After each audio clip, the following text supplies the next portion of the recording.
Hello and welcome to Quick Charge by Electrek. I'm Mikey G, and it's Saturday, August 27th. The California Air Resources Board voted unanimously to implement the Advanced Clean Cars 2 regulation, which officially implements a ban on new gas car sales beginning in 2035, and we've got even more details to share. The proposal has been running the ranks for some time, almost 2 years, but now it's official. The regulation includes not just a ban on the sale of new gas-powered light-duty passenger cars, trucks, and SUVs after 35, but many other incentives and targets. Here are some of the highlights. EVs must come with a charging cord. Adapters must be available for standardized public chargers. Mostly this is aimed at Tesla for their upcoming CCS adapter. Also, used vehicles must have battery health metrics. Batteries must hold 70% of range for 10 years or 150,000 miles, which goes to 80% after the 2030 model year. Warranties must guarantee 70% of battery capacity for 8 years or 100,000 miles, 75% in the case of 2031 model year. And also, EV repair information must be disclosed to independent repair shops. I'm actually quite excited for that one. Now, despite all of this, there will be some cars allowed with gas engines in them in the form of plug-in hybrid vehicles, up to 20% of a manufacturer's vehicles. The regulation phases in gradually over the next decade. Starting in 2026, 35% of new cars must be all-electric, rising in a near-linear fashion to 100% in 2035.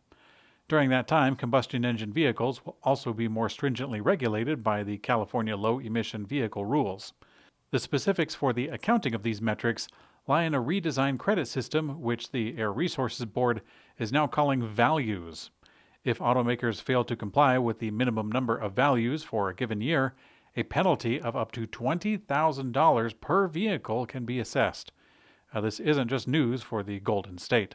Currently, there are 15 other what are called CARB states that have adopted the Zero Emission Vehicles program, and 2 more that accept California's low-emission vehicle regulations. Now, together, those 15 states, plus California, make up around 40% of the U.S. car market. Each state will have to go through their own process to adopt similar regulations, but it's likely that they will do so. As a matter of fact, this new ban might spark federal regulation for the entire USA. Tesla is going into a hiring spree for motor and actuator designers and engineers for the humanoid Optimus robot. Right now, they are actually hiring more for the robotics program than for electric vehicles. Most of the jobs are in Palo Alto, but there's also one in Athens, Greece, where Tesla's longtime lead electric motor designer, Konstantinos Laskaris, is from. And also, they operate a motor research division over there. Tesla has launched the Model Y rear-wheel drive standard range in Europe, and it's actually surprisingly cheap. It starts at just 50,000 euros, which is 16,000 less than the long-range version. That includes VAT tax of approximately 8,850 euros, so therefore it starts around 42,000. In some European markets, this new version of the Model Y is now cheaper than the base version of the Model 3. The automaker doesn't specify in the new Model Y standard range of which factory it's made in, but it very well could be coming from Gigafactory Shanghai. Panasonic has just announced that it is building a $4 billion battery cell factory in Kansas to supply Tesla. But now we learn that the Japanese company is also considering greenlighting another large-scale U.S. battery cell factory to be built simultaneously. Before choosing Kansas for the new factory, Panasonic was also going between Oklahoma. Panasonic has announced plans for Kansas that we know of, but now the Wall Street Journal reports that Oklahoma plant is far from ruled out. They write, quote, "The new Panasonic plant would come in addition to a roughly $4 billion EV battery factory that the Japanese company said in July it plans to build in Kansas.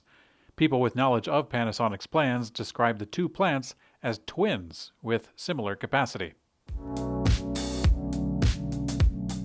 At a joint event between SpaceX and T-Mobile, the 2 companies announced that they will be launching a direct-to-phone connection with Starlink Generation 2 satellites.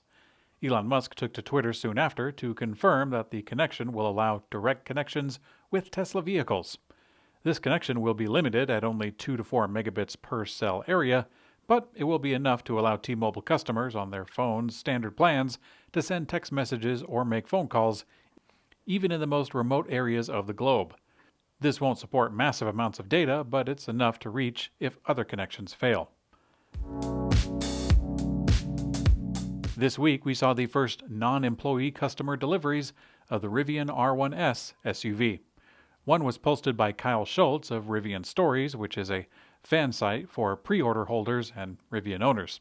His post, Rivian R1S in my driveway, he originally ordered back in November of 18, when the R1S was actually first announced. While Schultz is not a Rivian employee, he is a community leader, and so this could be considered a VIP delivery. Actually, other deliveries also occurred, including posts from folks who have no connection to Rivian whatsoever. We look forward to those owners' reviews soon to come in. In today's community comment found on YouTube, the Piper of Sims says, "Excellent speaker. Thanks, Ed." Well, thank you, Ed, or Piper. Welcome to the channel, and thanks for watching Quick Charge by Electrek. I'm Mikey G, and I hope you have a great day.